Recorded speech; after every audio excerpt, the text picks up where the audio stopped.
السلام عليكم حبيباتي. اليوم رجعت لكم فيديو جديد، وأول حاجة صلوا على الرسول عليه الصلاة والسلام.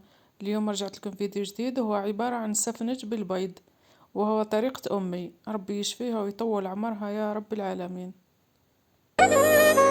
صلوا صلوا صلوا على رسول الله.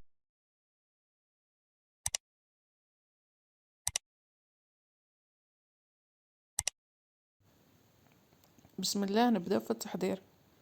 نجيبو صحن اللي نخلطو فيه. عندي 2 حبات بيض، نحط 2 حبات بيض،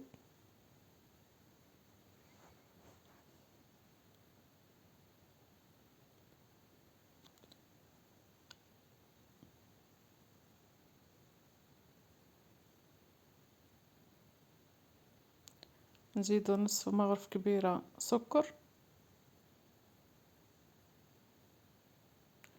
ومغرف صغيرة لافاني، وعندي نصف مغرف صغيرة خميرة كيميائية،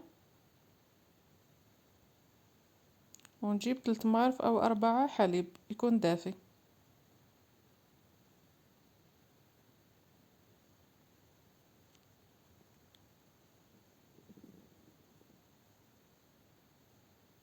ونخلط.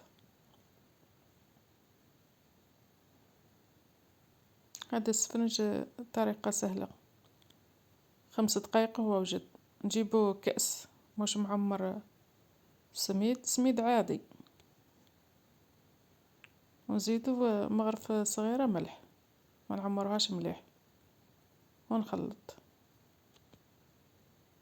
هذا السفنج هو طريقة أمي، ربي يشفيها حبيبتي. ونغطيه ونخليه يختمر مدة 5 دقائق. بعد ما اختمر شوية نخلطه هك. هاو القوام تاعو كيف يكون. نحط المقلة، نحط فيها الزيت تسخن، النار تكون متوسطة باش يطيبوا لداخل كما راكم تشوفوا. نشكلوهم قرصات صغار كما راكم تشوفوا.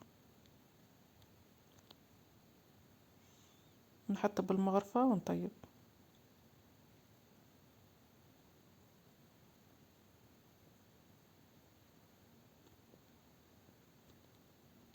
النار تكون متوسطة، ما تكونش قوية باش يطيبوا لداخل.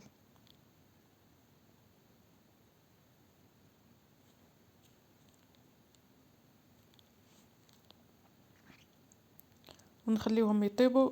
كي نشوفوهم بداو يصفاروا من تحت، بداو يصفاروا شوية، نبداو نلوحوا في الزيت من فوق بالمغرفة كما راكم تشوفوا. بعد ما صفاروا شوية من تحت نقلبوهم.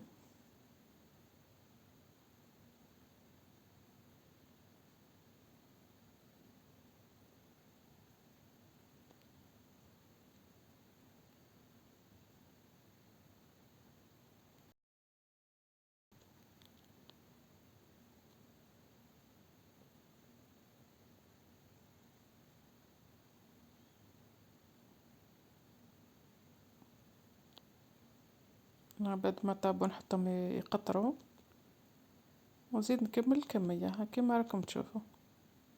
طابوا ما شاء الله. هذا هو السفنج تاعي، قدمه لكم تشوفوه مليح.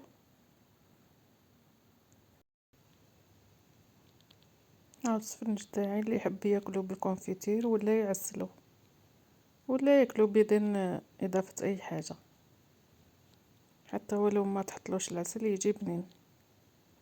انا حطيت له كونفيتير جا بنين ما شاء الله.